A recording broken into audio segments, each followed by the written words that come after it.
சாத்தானுடைய ஒரு பெரிய தந்திரம் என்னன்னா, தேவ ஜனங்கள் பெற்று இருக்கிற அனுபவித்துக் கொண்டிருக்கிற இந்த தேவ சமாதானத்தை பறித்து கொண்டு போவதற்கே அவன் வருகிறான். பாருங்க, சில நேரத்துல நம்முடைய வாழ்க்கையில சில சூழ்நிலையை உண்டாக்குவான். எரிச்சல் அடைய செய்கிற சில சூழ்நிலைகளை உங்களுடைய வாழ்க்கையில கொண்டு வருவான். அது சாத்தானுடைய கண்ணி என்பதை நீங்கள் மறந்து போக கூடாது. அந்த சமாதானம் நம்முடைய மனதை, இருதயத்தை ஆளுகை செய்வதற்கு நாம் ஒப்பு கொடுக்க வேண்டும். ஹல்லேலூயா.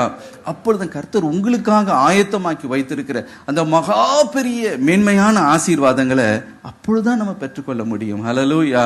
ஆகவே உங்களுக்கு ஒரு நோக்கத்தை வைத்திருக்கிறார், உங்களுக்கு ஒரு திட்டத்தை வைத்திருக்கிறார், உங்களுக்கு மேன்மையான ஆசீர்வாதங்களை வைத்திருக்கிறார்.